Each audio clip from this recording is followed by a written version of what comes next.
The night sky looked calm, as always. People around the world went on with their lives. In India, Meera Patel, a 27-year-old scientist, sat alone at the Deep Space Listening Center. Her shift was almost over. She sipped her cold coffee, bored, half asleep. But then her screen blinked. A strange wave appeared. Not just noise. It's a pattern. A message. She sat up straight. Her hands shook slightly as she adjusted the filters. The sound came again, low, deep, and repeating. It wasn't natural. It wasn't human. It was coming from far, far away. Meera recorded the signal and played it back. Her computer translated the waveform. The message was short. Danger is coming. Stay inside your world. Her heart raced. At first she thought it was a prank or interference. But as she checked other sources, she found the same message. It was being picked up in Australia, Germany, Japan, and America.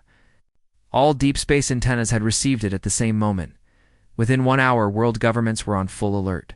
Satellites began to act strange. Some shut down. Some pointed themselves toward deep space without command. Wow. News spread fast. Even though officials tried to keep it secret, the message repeated every 12 minutes.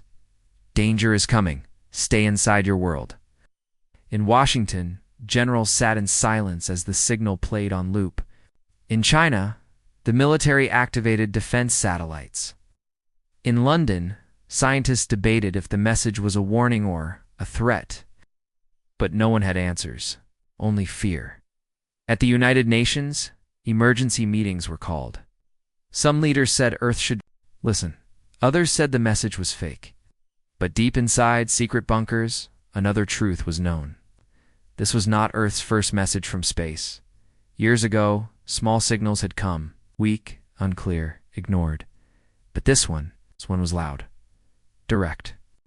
Rial Meera was flown to Geneva the next morning. She met with global scientists and military leaders. She showed them her analysis. The signal was not just sound it had layers, hidden data, images, shapes of destroyed worlds, glimpses of giant black ships floating above burning planets. One image showed Earth with a red X over it. Meera felt cold inside. They know us, she whispered. A general stood. We must stop all space programs, shut down every launch. Stay silent. But another voice spoke, calm and clear. It was Director Han from the International Space Council. He said we move faster. If danger is coming, we must be ready. We can't hide. We explore. Build. Meera looked at him. You want to go further, even after this warning? He smiled. Yes, because maybe they're afraid of us. That sentence shocked the room, but it lit a spark. Earth had always dreamed of the stars. Now they had a reason to reach them faster. 1 week later, the world saw something new.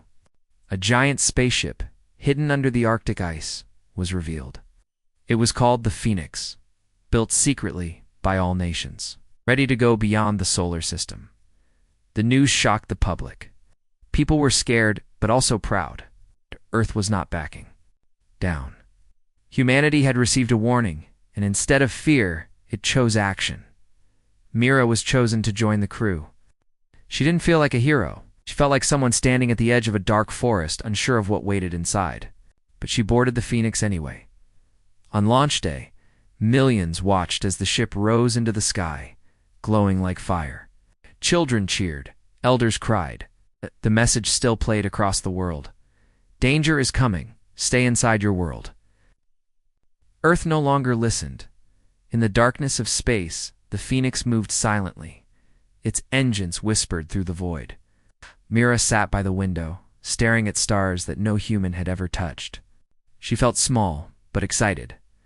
The crew was quiet at first. Then, strange things began to happen. A small satellite ahead of them went dark. Another ship nearby vanished without trace. No explosion, no signal. Just gone. Meera checked the logs. Something was moving out there. Big, cold, watching. She didn't tell the crew. Not yet. She looked at Earth from the distance. A small blue dot. They'd been warned, but they didn't stop. They smiled, and they went forward.